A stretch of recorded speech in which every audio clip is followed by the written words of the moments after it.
चलो हम लोग एनसीईआरटी क्लास 7 में मैथ का चैप्टर पढ़ रहे हैं। हम लोग कौन सा टॉपिक पढ़ रहे हैं?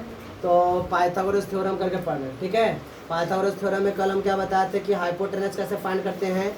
आज दो फार्मूला और हम लोग पढ़ेंगे। हाइपोटेनस फाइंड करने का फार्मूला क्या लिखवाए थे हम?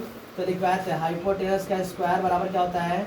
परपेंडिकुलर स्क्वायर प्लस बेस का स्क्वायर। समझ में आ रहा है? तो हाइपोटेनस यहाँ से फाइंड कर लिए थे हम लोग। हाइपोटेनस यहाँ से फाइंड किए थे। आज हम लोग बताएंगे how to find the perpendicular and base. यानी अब हम लोग पढ़ेंगे परपेंडिकुलर को कैसे फाइंड करेंगे और बेस को कैसे फाइंड करेंगे। बहुत इजी फॉर्मूला, एक बार में याद करें। हमें क्या फाइंड करना है? परपेंडिकुलर। तीन चीजें याद रखोगे। एक ट्राइंगल में कितने चीज होती हैं? तीन। Hypotenuse, perpendicular and base. Hypotenuse, perpendicular and base. अब ध्यान से हम क्या फाइंड करने जा रहे हैं? तो पहले परपेंडिकुलर। किसको फाइंड करेंगे? परपेंडिकुलर। ध्यान से फॉर्मूला लिखना। कैसे लिखोगे? तो परपेंडिकुलर का स्क्वायर होगा। परपेंडिकुलर का स्क्वायर होगा क्या चाहिए? तो perpendicular square equal to hypotenuse का स्क्वायर माइनस बेस का स्क्वायर। तो परपेंडिकुलर फाइंड करना हो तो हम क्या करेंगे? हाइपोटेनस के स्क्वायर में से बेस का स्क्वायर माइनस करा देंगे तो क्या मिलेगा हमें? परपेंडिकुलर का स्क्वायर मिलेगा। परपेंडिकुलर का स्क्वायर मिलेगा। अब हमें अगला बेस का बेस फाइंड करना तो क्या करेंगे? तो बेस का स्क्वायर, बेस फाइंड करने क्या करना होगा हमें? हाइपोटेनस के स्क्वायर में से परपेंडिकुलर का स्क्वायर माइनस करेंगे तो क्या मिलेगा हमें? बेस का स्क्वायर मिलेगा। फॉर्मूला पकड़ लो कहाँ पर? अगर परपेंडिकुलर फाइंड करना है तो हाइपोटेनस में से बेस माइनस कराओ। अगर बेस फाइंड करना है तो हाइपोटेनस से परपेंडिकुलर माइनस कराओ। समझ में आ रहा है? अगर हाइपोटेनस फाइंड करना है तो परपेंडिकुलर और बेस का दोनों का स्क्वायर करके ऐड कर दो। समझ में आ रहा है? अब बाद में तुम्हें पता है कि इसका स्क्वायर हटाने के लिए इन दोनों को छतरी उड़ा दो। ये तो आ रहा है। कल हाइपोटेनस बताया था हम कैसे करते हैं। तो जैसे हम एक एग्जांपल लेंगे तो हम लोग और क्लियर होगा। जैसे यहाँ पर हमें एक राइट एंगल ट्रायंगल दिया हुआ है। इसका परपेंडिकुलर दिया हुआ 12 सेंटीमीटर, हाइपोटेनस दिया हुआ 13 सेंटीमीटर। हमें क्या फाइंड करना है? हमें बेस फाइंड करना है। क्या फाइंड करना है? बेस। तो बेस क्या होगा तो हमें नहीं पता कि बेस क्या होगा।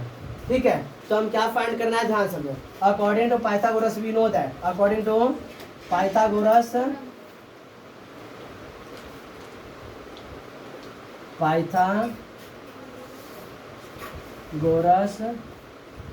We know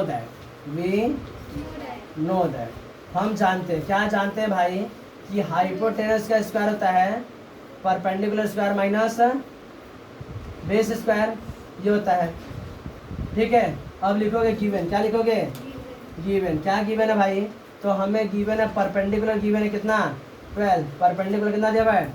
12 centimetre. तो बताओ यहीं पर करो तो परपेंडिकुलर का स्क्वायर कितना होगा?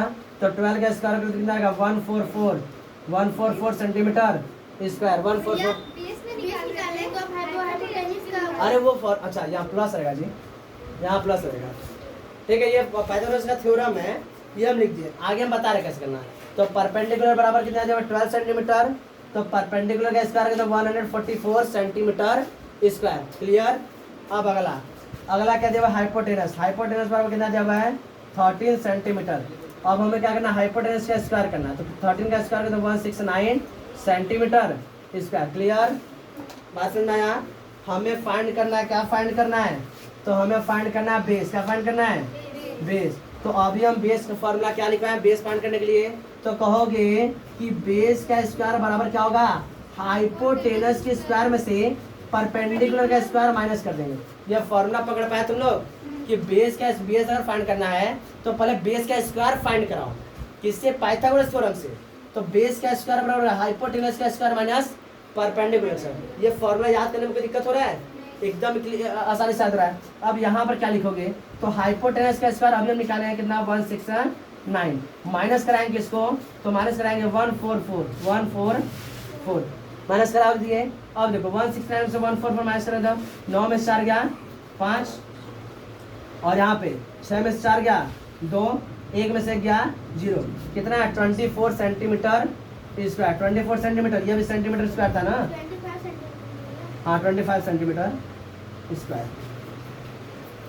25 सेंटीमीटर स्क्वायर। समझ में आइए? अब आगे समझो। तो हमें बेस का स्क्वायर मिला। क्या मिला है? बेस का स्क्वायर हमें मिला 25 सेंटीमीटर स्क्वायर। अब अगर हमें बेस फाइंड करना है, यहाँ पे देखो, ध्यान से देखो, अगर हमें बेस फाइंड करना है तो क्या करना होगा? हमें 25 के ऊपर छतरी उड़ा देना है।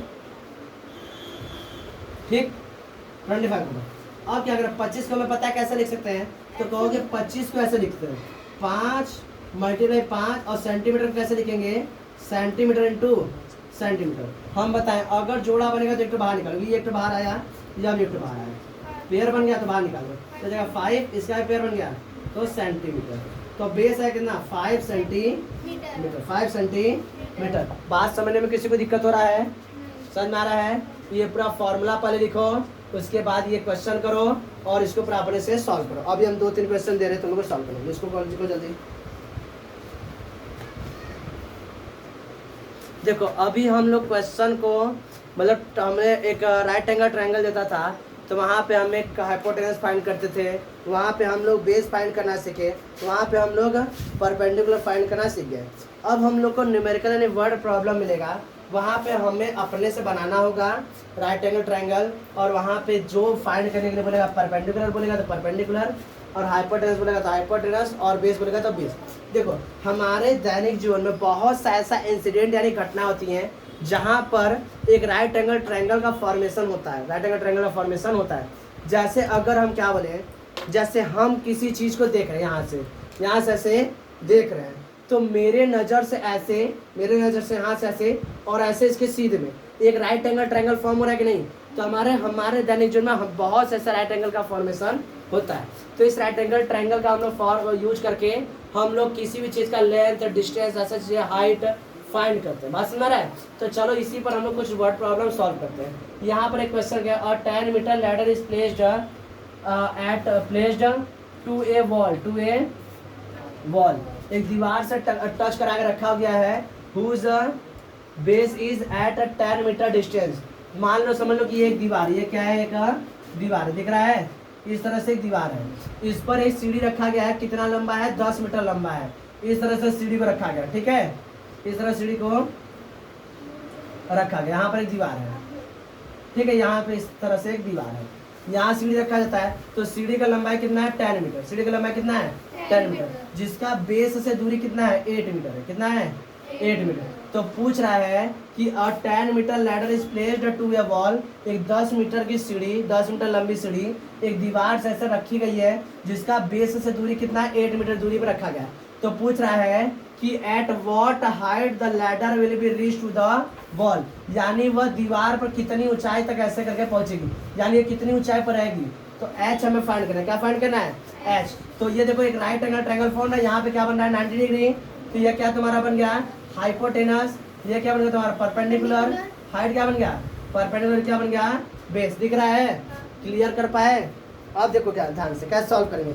सबसे पहले लिखेंगे गिवन, क्या लिखेंगे, सॉल्यूशन में क्या लिखेंगे, गिवन, ठीक है, गिवन में दिख रहा है। तो मैं यहाँ पर एक राइट एंगल ट्रायंगल बनता हुआ दिखाई दे रहा है, तो बाकी आप सारी चीज़ें हम बात करेंगे किसमें, अब हम लोग एक राइट एंगल का जो कंपोनेंट है उस पर बात करेंगे। तो हमें देखो हाइट यानी कि परपेंडिकुलर फाइंड करना है। गिवन क्या है हमारा, लेंथ ऑफ लैडर, अच्छा तो लेंथ ऑफ लैडर क्या है, अब तुम्हारा हाइपोटेनस बन गया, लेंथ ऑफ लैडर देखो 90 डिग्री सामने का साइड है, तो क्या बन गया हाइपोटेनस, दिख रहा है, राइट एंगल 90 डिग्री सामने का साइड है, तो अभी बताते हैं यह क्या बन गया तुम्हारा हाइपोटेनस, यही तुम्हारा क्या हो जाएगा हाइपोटेनस। और ये कितना दिया हुआ है 8 मीटर, सही है, बात समझ आया। अगला यह तुम्हारा क्या दिया हुआ है बेस, क्या बोला है बेस, तो क्या बताओगे डिस्टेंस बिटवीन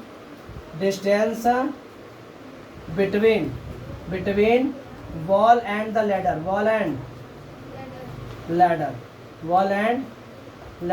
ये क्या बन गया तुम्हारा बेस बन गया, क्या बन गया बेस, बराबर कितना दिया हुआ है 8, अरे 10 दिया था हाइपोटेनस 10 दिया हुआ, हम ये कितना दिया हुआ है 8 मीटर, कितना दिया हुआ है 8 मीटर, सही है। यहाँ पर हम 8 लिख देते हैं, 10 होगा, ठीक है, ये बात समझ में आया, अब आगे देखो, अब हमें फाइंड क्या करना है, हाइट, क्या फाइंड करना है हाइट, और हाइट तुम्हारा क्या बन गया है परपेंडिकुलर, ये हमें फाइंड करना है, क्या करना है फाइंड करना है। अच्छा होता परपेंडिकुलर फाइंड करने का फॉर्मूला अभी बताएं, तो क्या फॉर्मूला बताया जरा इधर बताओ तो परपेंडिकुलर स्क्वायर बराबर हाइपोटेनस का स्क्वायर माइनस बेस का स्क्वायर। यह क्लियर हुआ, कैसे क्वेश्चन दिया तो इसको कैसे पढ़ के हम कैसे बनाए समझ में आया, पूरा क्लियर हो रहा है। चलो इसको आगे देखो ध्यान से, हाइपोटेनस का स्क्वायर करेंगे तो 10 का स्क्वायर करेंगे, बच्चा बच्चा जानता है 10 का स्क्वायर बराबर 10 दहा में 100, 10 दहा में 100, 10 10 जा 100, हमें सबसे पहले 10 का टेबल लर्न होता है। माइनस बी का स्क्वायर 8 का स्क्वायर करेंगे 8 8 जा 64, माइनस कराएंगे तो कितना आएगा 36, यह पी स्क्वायर है, कितना है। तो अभी हम बताएं पी बराबर करना है तो छतरी उड़ा दो 36 पर, छतरी उड़ा दो 36 पर। इसमें से बाहर निकालेंगे तो क्या करना होगा, एलसीएम निकालेंगे, एलसीएम निकालोगे वैसा ही लिखते हैं हम, वैसा ही लिख देते हैं। 36 को हम लोग 6 × 6 लिख सकते हैं, कहो हाँ। तो ये हो गया पी। हम बताएं पेयर बनेगा तो एक तो बाहर, पेयर बनेगा तो 6। अगर यह मीटर है, यह भी मीटर है तो अभी किस में आएगा, मीटर में ही आएगा। तो हम बताओ, तो यहाँ पर क्या लिखोगे आंसर, नीचे क्या लिखोगे आंसर, क्या बताओगे क्या बताओगे हाइट विल बी, जो लैडर कितना हाइट तक पहुँचेगा, the ladder will be, the ladder will be reach to 6 metre height of the wall, 6 metre height of the wall. बताओ किसी को समझने में किसी को दिक्कत, कितना हाइट तक पहुंचा, 6 मीटर हाइट तक पहुंचेगा। बात समझ आ रहा है। एक दो क्वेश्चन और सॉल्व करते हैं हम लोग, अच्छे क्वेश्चन, इसको लिख लो।